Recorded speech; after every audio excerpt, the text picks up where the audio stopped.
afternoon, everyone, and welcome to what I hope is going to be an exciting series that we've got you interested in.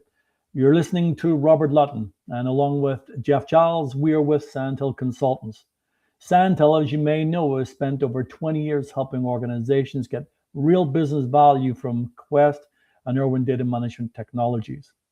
Today, we're focused on a simple but critical question. How do organizations make their data ready for AI? Something that has been stumbling a lot of organizations. The challenge is not that companies lack data. The challenge is that data is often fragmented, duplicated, inconsistently governed, and difficult to trust. That's where data products come in, and that's why we believe data products matter.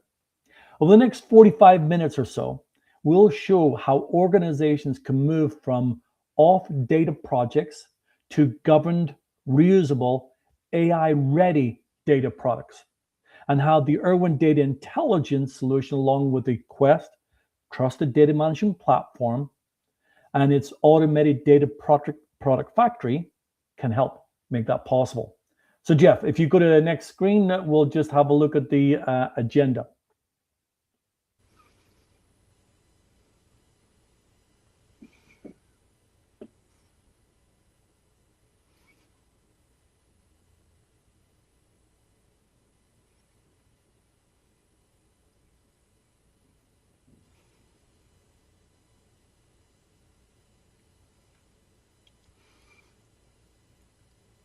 Robert, are you there?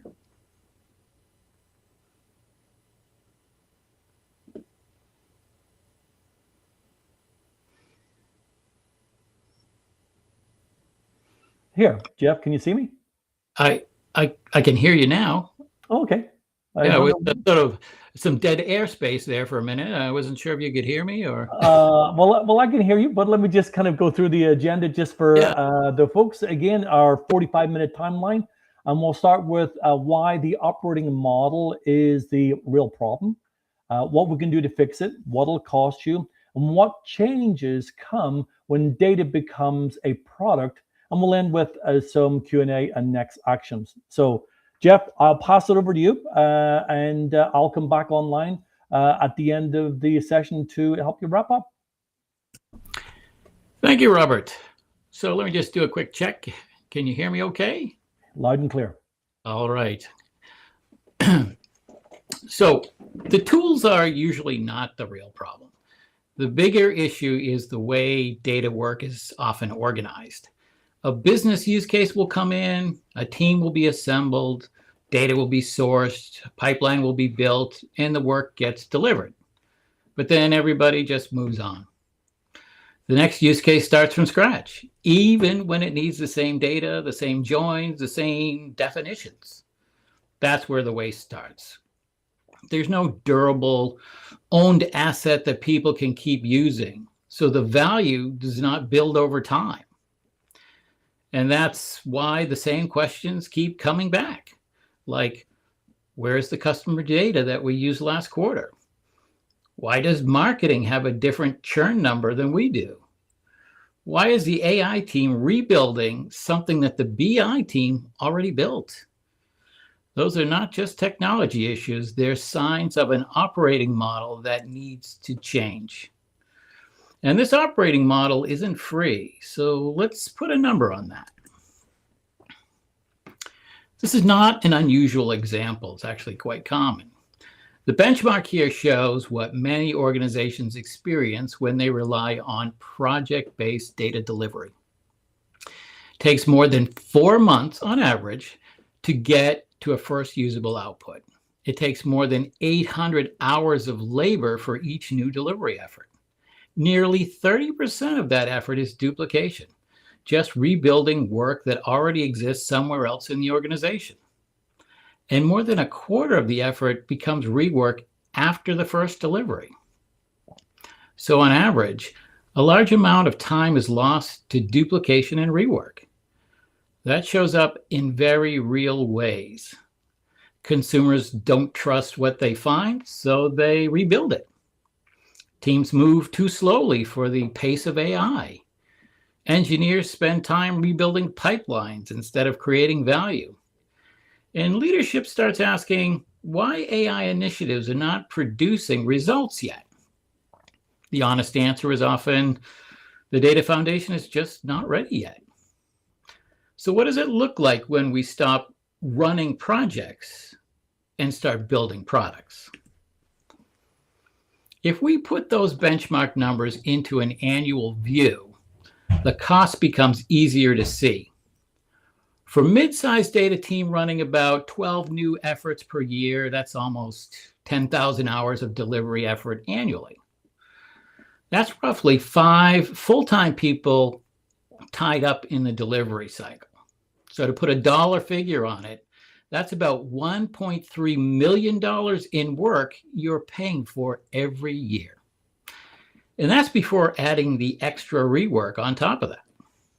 So the real question is not just how do we deliver faster? The question is, how do we stop paying over and over again for work that we should only be doing once? The teams that break out of this cycle do more than just add another tool. They change how the work gets organized. So let's talk about what that new organization of work looks like. We've seen this kind of shift before. If you remember years ago in software development, software was usually built like a one-off, one customer, one project at a time. And then they came to the realization that we need to move towards sort of reusable components and products and platforms and services. So everything got modularized. Data's kind of going through the same transition right now. In the project model, every use case starts from zero. You pay the full cost of sourcing, cleaning, structuring, and validating the data every time. In the product model, you build the data asset once and reuse it. It has a name, an owner, some sort of quality expectation, metadata, and a clear purpose. That matters because much of the effort in creating a data product is reusable work. The project model pays for that work repeatedly. The product model pays for it once and then reuses the result. So if that's the shift, the question now becomes, what does it actually take to build and run data products?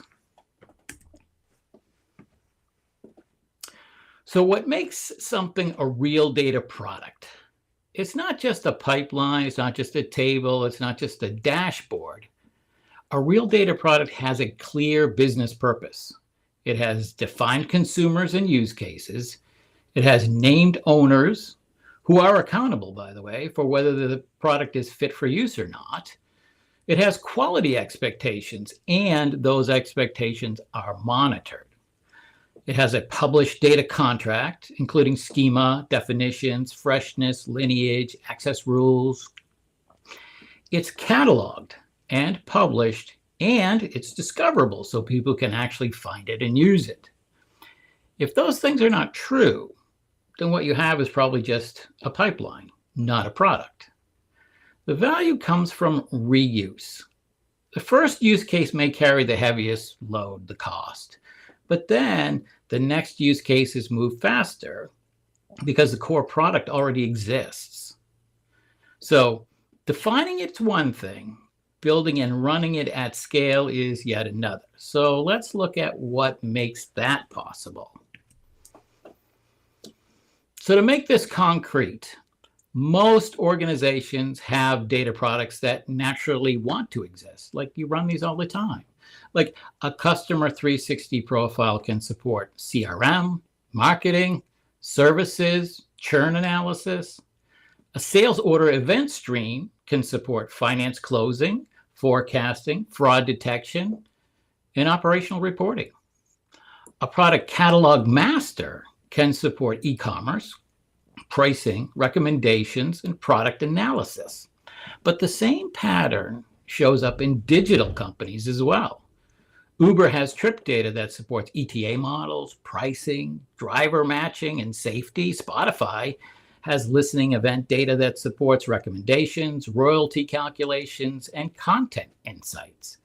Netflix has content metadata that supports recommendations, search, licensing, and user experience. The point here is simple. One well-managed data product can serve many use cases. So leading organizations are already kind of moving in this direction. The real question is now the rest of us can build these data products faster with less cost and complexity. And that's where the platform comes in. When organizations move from project-built data to product-built data, three things change. First, new use cases move faster because teams are starting from trusted products instead of starting from scratch. Secondly, total cost goes down because one product can support many use cases. Third, the return on the data practice gets stronger over time because each product becomes part of a reusable portfolio of products. And that's the main idea here. One product, many uses. And that's basically the shift. Now let me show you how to actually build these without the cost and timeline we started with. Quest frames the data product practice around 5 pillars. The first is define. Start with the business problem, not the data. Well, that makes sense. The second is design. Build quality and governance in from the beginning. So if you remember GDPR, build design with security in mind, same concept here. Build with governance in mind. The third is deliver. Use data ops practices so the product is automated, tested, and cataloged. The fourth is govern, important part here. Combine enterprise standards with domain ownership and autonomy. The fifth is evolve. Treat the product as a living asset, not a closed project. The important point here is that you do not need to roll this out across the whole enterprise on day one. Start small. Pick one business domain and build 2, maybe 3 data products. That gives you a practical starting point and a result you can measure. So these 5 pillars only work if a platform actually enforces them. So let's look at how Quest Trusted Data Management Platform makes each one real. The framework gives you the operating model, but you still need a platform to make it work, to make it real. That's where the Quest Trusted Data Management Platform comes in. The first key point is that it's unified. Modeling, cataloging, governance, quality, and marketplace capabilities work together in one seamless platform. That helps avoid tool sprawl and reduces the handoffs that usually slow teams down. The second key point is trust. Each data product can carry an explainable trust score, so consumers and AI systems can understand whether the product is fit for use. The third key point is readiness, and this is really the big one here. The platform is designed for the governance lineage and AI readiness expectations that are becoming more important across industries. So the platform is not just helping teams find data, it's helping them manage trusted data products across the full life cycle. So let's go ahead and build a trusted data product from scratch. So we're going to do a demonstration, but before we get into the demonstration, let me give you an overview of how the automated data product factory works. The basic workflow has 4 steps. First, the user describes the outcome they need in plain language. That is, you don't have to start with SQL or use a technical specification like a DDL script or something like that. Second, ADPF checks whether there are existing data products or assets that can be reused. Reuse is the preferred method over starting from scratch. This is kind of what makes products and projects different. Third, the factory creates a logical first design. So what that means is it builds a business-focused model first before moving into any kind of physical implementation. Fourth, the product can be published with governance, context, and a trust score so consumers can understand what it is, where it came from, and whether they can rely on it. So the flow is plain language in, trusted data product out. So that's the workflow at a glance. The 4 steps are in plain language, trusted, published, data product comes out. So let's go on to the next part here. So for the demo here, we're using a sales performance analytics data product example. The business request is pretty straightforward. Create a sales performance data product for the sales division. The goal is to support pipeline performance, quota attainment, and activity to revenue attribution for the sales leadership reporting. So this is going to require us to understand some key business concepts, such as what's an account, opportunity, sales reps, pipeline shots, quotas, sales activities, products, territories, fiscal periods, bookings, revenue, win-loss outcomes.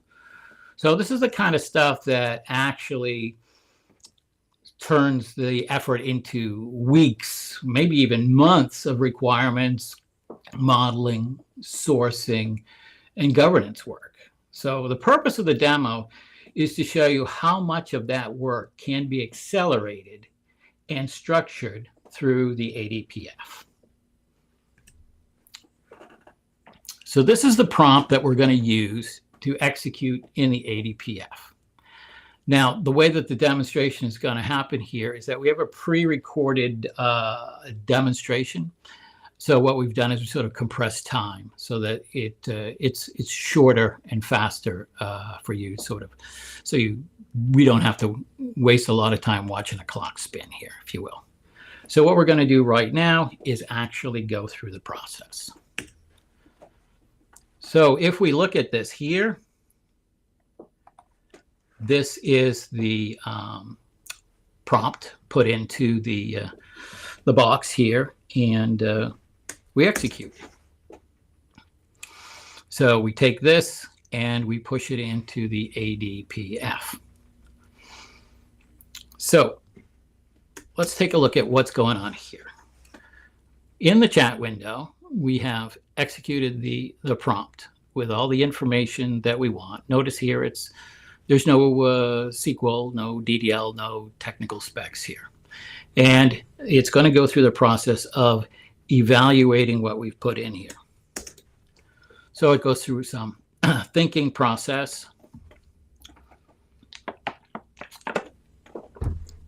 And at some point, it starts to build out for you this model of what it thinks you're going to need in order to accomplish that particular data product that you want to execute.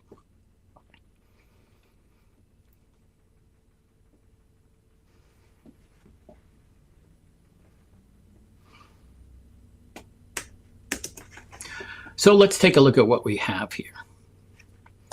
We've got some objects on the screen here. Some are color-coded in green, some are color-coded in blue, and some are color-coded in gray.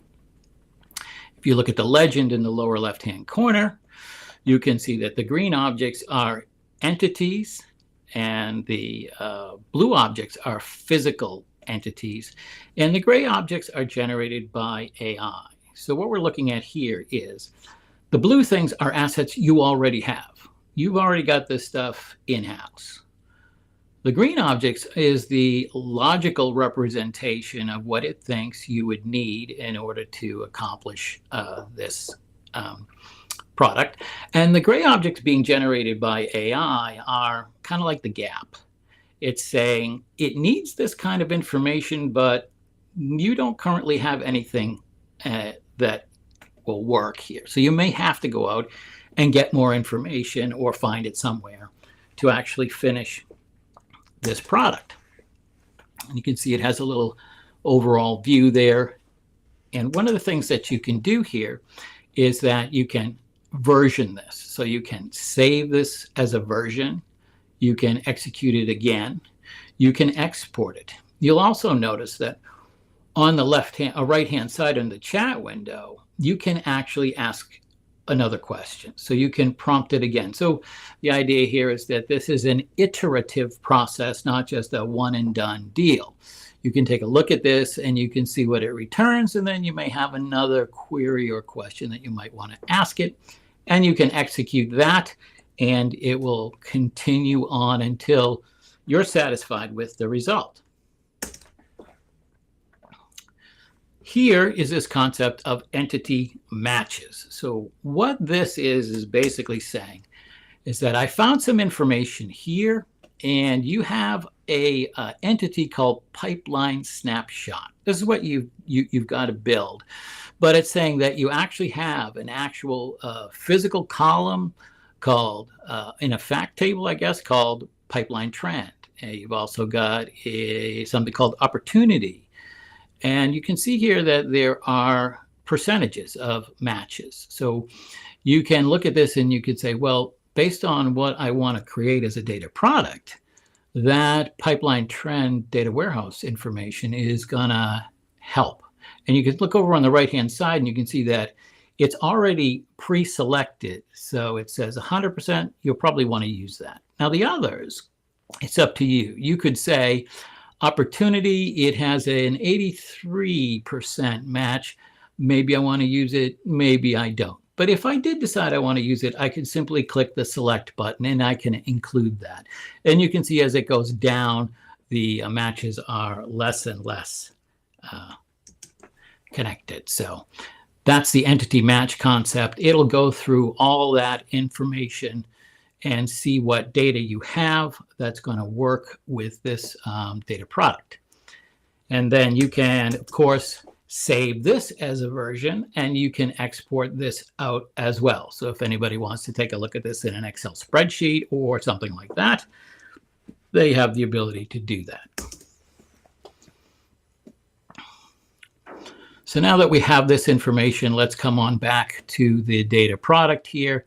And we got this idea of the publish part. So once you're happy with the outcome, or I'm saying output of your data product, then you can go ahead and publish this information. And when you publish it, it will give you the opportunity to name and describe it.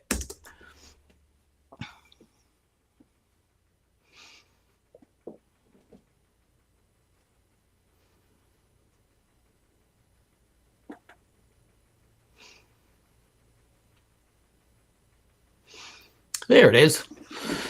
So sales performance product pipeline, description, you can put in anything you'd like here and click the publish button. Now, once you click the publish button, what you're doing here is you're sending this out to the data intelligence platform. So what we'll do here is we'll log into the data intelligence platform. So if you remember, I was talking about you need governance. Well, this is where governance and workflow occurs. You see here, there are three products, and there's the one that we actually produced. So when we get here, what we'll notice is that there are some important pieces here. In the upper right-hand corner, you'll notice something called workflow status. Once you create a data product, it's not necessarily available to everyone. It's in a draft mode. It still has to go through some oversight, some kind of governance before we make it generally available to everybody. Like, for instance, there may be data pipelines that have to be built. So we may need to work with data ops and those kinds of things before we actually make it available. There's tagging. So if I want to put metadata tags in here, I can put them in here. And then if anybody comes in and they decide, well, maybe I want to use this, but who's responsible for this? Well, there's the governance responsibilities. I know who is accountable for this particular product. There's also history, who created it, when was it modified, when was it last updated. And then, of course, we can see here that it has a definition, it has a description, there are tables associated with it, there may also be policies associated with it, there may be a glossary of terms associated with this. So you can link other metadata to this. So you can link the semantic metadata, that is, what does it mean? What is it named? You can use the technical metadata, as we saw with those blue tables, which is essentially what is the technical name of it. And of course, operational metadata, where does it come from? How does it change? Where did it go? All of those things you need to understand for doing data governance over this data product. Now, one of the things that makes this unique is this data value score. So what happens behind the scenes is that it's able to look at all these tables that you want to include in your data product and make some assessment about them. Now, what it's basically doing here is it's using all the dimensions of data quality to determine if it's good data quality. Does it fit all 10 dimensions? If it does, maybe the score is higher, maybe it's lower. Also, what is this data product intended to do? Not all data products work for all people. So some things might be fit for marketing, but not quite fit for finance. So these are the things that we want to understand when we start looking at this data product. Now, one of the things that I can do is I get a visualization of this through something called a mind map. Mind map's kind of cool in that what it does is it allows you to expand this information. Now, what we're looking at here is the data product, that's the black rectangle, and then everything to the left of this is essentially all the locations where this information came from. So if I ever wanted to investigate something about this data product, but I wanted to know, well, where is it getting this information from? I can see right here through this lineage type diagram exactly where the information comes from. You'll also notice there's like little red padlocks here. The red padlocks are simply saying that, yes, the finance report data here does contain some PII stuff. So when I look at that, I might actually need additional authority to even work with this. But you can request access, because access request is part of this as well. And then if I also had policies associated with that, that would be there. If there were glossary terms associated with this, those would be there as well. Procedures would be there. Any other kind of metadata associations I want to make to this would also be visible in this radial mind map view. So we have that, and I think that's the end of this part. Yep, it's closing. And again, we're back to the screen where we can see all the information about this.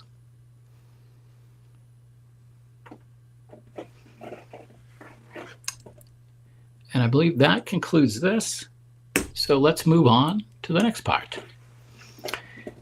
So this slide puts the two approaches side by side. In the traditional approach, we usually start with requirements analysis. I mean, everybody does that. Then we design the data model, we architect the solution, we apply some governance and quality controls, build and deploy, and then finally publish and share. Each step takes time, and many steps require subject matter experts. That's how a data product can take weeks.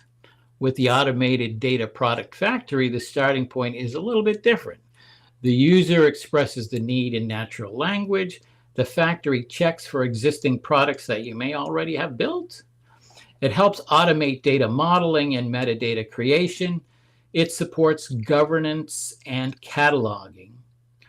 And it prepares the product to be published and reused. The result is not just faster delivery, it's a different way of working, one that's governed, reusable, and designed to reduce repeated effort. So, of course, the natural question that everybody asks is, why not just use regular AI tool? I mean, why do I have to use this tool? The answer is that generic AI is only as reliable as the data and the context it can access. If the AI is working from raw, disconnected, poorly governed data, it may produce answers, and it'll produce answers that probably look really good, confident answers, but can't trace it. And if you can't trace it, you can't really trust it. There may be no clear lineage, no owner, no quality expectations, no agreed definition on basic terms like, well, what's a customer? What's revenue? What's an account? This obviously creates a risk. By contrast here, AI is grounded and governed data products. It has a stronger foundation because what you're working with is the information within your organization that you understand, that you have governed, that you have a foundation for. It can use the trusted data products that come with the lineage, the ownership, the quality expectations, and trust signals. And when something is wrong, there's an accountability. There is someone responsible for the product. That's where we have failure has a phone number. So the point is that an AI system is only as trustworthy as the data layer that's underneath it. So the real differentiator here is not that there's an LLM going on here. It's that it is the trusted data behind that LLM. And that leads directly to the next point. AI initiative is only as good as the data underneath it. So, the age-old adage still holds true. Garbage goes in, garbage comes out. So this is the central message of the presentation here. When AI initiatives struggle, the problem is often not the model itself. People build good models. The problem is the data feeding the model. If the data is inconsistent, it's ungoverned, it's hard to find, it's not reusable, then AI performance is limited from the start. Better data products lead to better AI outcomes. Again, the information going into AI is better. What you get out of it is obviously going to be better. So nowadays, governance is not kind of like, I'll get to it if we want to do it. We'll get there. It's one of the main barriers to scaling AI. Every AI initiative depends on trusted data. Leaders who are making progress usually are the ones who address the data layer first. So the path to better AI is not only about choosing a better model, it's also about building a better data foundation. So the case is made here. The only question left is, what do you do about it? And who is going to help you do it? So at this point, I'm going to hand it back to Robert to talk about Sandhill. Jeff, thanks very much indeed. Really cool, a new technology from Quest, AI enablement of data products from blueprint to marketplace. So hopefully you've seen very quickly, I get it, but we've shortened the timeline. We wanted to keep this a short presentation. You've seen the why and you've seen the what. The next natural question is, who can help us achieve this and who can help us actually do this? That's where Sandhill comes in. The technology from Quest and Irwin is powerful. However, technology alone does not deliver the total value. Sandhill can help you turn this value into lasting outcomes in several practical ways. First, our Irwin specialists and Quest product knowledge and platform knowledge. Second, our knowledge of data management and governance frameworks. Third, our practical enablement and training. And fourth, our commitment to our long-term customer success. And the best way to put this is that we can start to work small and prove it fast. So with that, let me show you what the first 90 days could look like. Jeff, can you go to the next slide? Certainly. So if what we've shown resonates with you, and you may be looking to actually start or look at the data product and how you can use AI to enable data product, then there's a couple of on-ramps that we've got for you depending upon where you are in the life cycle. First, let's start with the most concrete one, which is the 90-day pilot. One domain, one or two data products, and over a 3-month and a measurable outcome. We call this our define, build, and prove approach. On the define, you pick the domain, whether it be customer, finance, or data product, you name it, and name the owner, then draft the content. On the build, we build 2 or 3 governed products with quality, SLAs, catalog registration, and named consumers. Then on the prove, we track the delivery time, reusable rate, and quality, and then use that to justify the move on to the second domain. There are some pilots out there that we know in today's world have failed for predictable reasons. And so here's how you can avoid three of the major failure modes. One is assign an executive sponsor. Two, tie the business outcome to a tied pilot project. And three, follow up with a disciplined approach. Following these approaches will have you seeing results worth scaling. And so just a reminder, there are three ways to start. We talked about the first 90 days. If that's too early for you, there are two other on-ramps. You can explore the concept, check out our website where we talk about a maturity assessment that you can take online, and then we can go into that in a much deeper process if you like. Or we can help you build a use case, do a 2-week data value assessment where we model your actually cost, reuse opportunity, and a concrete ROI so that you can take that leadership and go to your leadership with some numbers, not just benchmark numbers. So if you're ready to move, whether it's the 90-day pilot, the 1 domain, 2 products, the full Quest framework, or the proposal within 1 week, you just need to contact us and request a proposal. Remember, this new platform, this ADF platform, the AI capability from Blueprint to Marketplace, is not a software premium. It's a way to stop paying repeatedly for work that should only need to be done once. Pick whichever option you like. The first step is a small step and the payoff compounds. So with that, Jeff, if we can go to the last slide, just a quick Q&A. We would like everyone to thank everyone for giving us some time today. We know this is a holiday week. Canada Day being on July 1st, US July 4th, they're going to be off on the Friday. So we wish everyone a happy holiday coming up. But if you'd like to contact us, you can obviously see this video on LinkedIn. You can contact us at Sandhill Consultants. The information there, both on our North American and your UK website.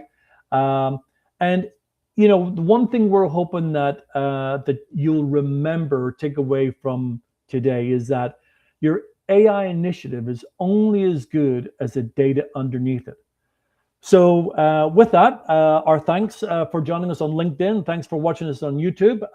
And what we're going to do is just check if there's a couple of questions out there. So if you bear with us just a minute, we'll just check on some questions. Jeff, we have a question here on we use Databricks and Informatica, but we don't want to replace them. How does this fit into our existing platform and tools? Yeah, this product is not really intended to replace. It's actually more of an augment type of approach. That is, you can connect to lots of different external data sources, some of which could be Snowflake, Databricks, Informatica, lots of different sources that you can actually analyze the metadata from those sources. So it's not really one or the other. It's they can work cooperatively with one another. Another question is, how should we prioritize which data products to build first? That's a good question. Usually when you think about data products, it's a business-driven thing, right? So what you really are looking at is what is going to get you the biggest bang for the buck, so to speak, you know, the greatest return on the investment in the product. Those are the ones that generally come first, but then there are others that just might be more exploratory in nature, and you just want to, or actually really ones that you just happen to do all the time. You're always running the same reports, things like that. Those things can be simplified and automated by building a data product for those. But generally, it's the business that drives the priority. Thanks, Jeff. That's the current questions at the moment. We'd like to thank everyone for dialing in today. If you're watching this on rerun, we'd like to thank you for watching this. Please reach out to us at the emails that are on the website. And as I say, this is the beginning of a series of webcasts that we'll be doing on data products and Quest latest and greatest AI-enabled technologies, what you're seeing on the Quest Trusted Data Management Platform and the Automated Data Product Factory. So we'd like to thank Quest for their great initiatives in bringing this technology to the marketplace. And for our customers out there, if you're interested, please reach out to Santil. You've got our contact details on the display there, and we look forward to hearing from you. And Jeff, as always, thanks indeed for your time. Appreciate it. Thank you, Robert. Thanks, everyone.